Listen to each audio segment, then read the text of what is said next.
18 महीनों से जेल में हूं माय लॉर्ड। चीनी नागरिक की सीजेआई से गुहार। जमानत पर सीजेआई का क्या फैसला। दिल्ली एनसीआर में चीनी नागरिक जालसाजियां करते खूब पकड़े जाते हैं। नोएडा में तो मानो इन्होंने अपना ठिकाना ही बना रखा है। नोएडा में गिरफ्तार हुए एक चीनी नागरिक का केस सीजेआई चंद्रचूड़ की कोर्ट में पहुंचा।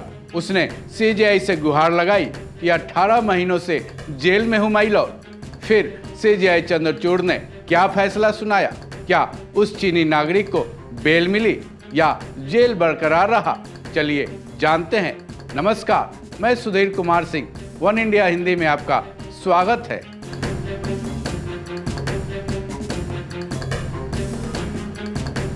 सीजेआई चंद्रचूड़ ने आरोपी चीनी नागरिक को जमानत दी या नहीं, इसके बारे में हम आगे बात करेंगे। पहले जान लेते हैं कि इस केस की पूरी डिटेल क्या है, जिसके बाद आप खुद अंदाजा लगा सकते हैं कि उसे जेल में ही रखना जरूरी है या फिर उसे जमानत मिल जानी चाहिए। दरअसल इस चीनी नागरिक का नाम रायन उर्फ रेंचाओ है। रेंचाओ पर बेहद ही गंभीर धाराओं में केस दर्ज हैं, जिनमें से एक ये भी है कि उसके वीजा की अवधि समाप्त हो चुकी थी। उसके बाद भी वो इंडिया में रुका हुआ था। इतना ही नहीं, वो कई आपराधिक गतिविधियों में शामिल भी रहा है।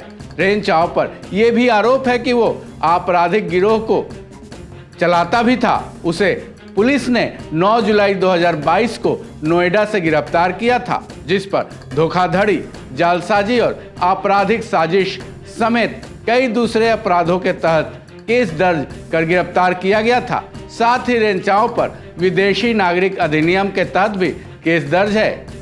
नोएडा पुलिस ने जब उसे गिरफ्तार किया था तब बताया था कि जब एक 5 स्टार होटल में रेड डालकर इसे गिरफ्तार किया गया था, तब उसके पास से BMW car, Aadhaar card, ATM card, laptop, mobile phone और पासपोर्ट समेत कई दूसरी चीजें भी बरामद की गई थी। अब सवाल यह है कि ये मामला आखिर सुप्रीम कोर्ट में पहुंचा कैसे।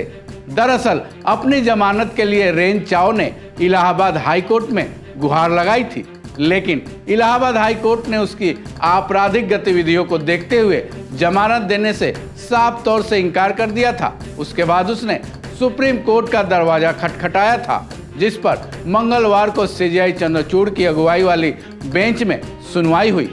इस बेंच में सीजेआई चंद्रचूड़ के साथ जस्टिस JB पारदीवाला और जस्टिस मनोज मिश्रा शामिल थे। रेंचाओ की उम्मीद के विपरीत सीजेआई की बेंच ने भी उसकी जमानत देने से इनकार कर दिया। सीजेआई की बेंच ने इस बारे में कहा कि आरोपी पर जो भी आरोप लगे हैं वो बेहद ही गंभीर हैं। साथ ही कोर्ट ने आरोपी को निर्देश भी दिए कि वो 6 महीने के बाद जमानत के लिए हाई कोर्ट का दरवाजा खटखटा सकता है। सीजेआई की बेंच ने टिप्पणी भी की कि क्राइम की गंभीरता को देखिए, हम जमानत का अनुरोध करने वाली याचिका पर विचार नहीं करेंगे। हालांकि सुनवाई जारी है, इसलिए हम 6 महीने की समय सीमा समाप्त होने के बाद हाई कोर्ट का रुख करने का विकल्प खुला रखते हैं। बहरहाल चीनी नागरिक रेंचाओ को इलाहाबाद हाई कोर्ट के बाद अब सुप्रीम कोर्ट से भी तगड़ा झटका लगा है। अब देखने वाली बात यह होगी कि 6 महीने के बाद जब वो इलाहाबाद हाई कोर्ट में जमानत के लिए अपील करेगा तो उस वक्त इलाहाबाद हाई कोर्ट का रुख क्या होगा, क्योंकि उसकी जमानत एक बार वहां से खारिज पहले ही हो चुकी है। इस खबर में बस इतना ही। बाकी अपडेट्स के लिए जुड़े रहे वन इंडिया हिंदी के साथ।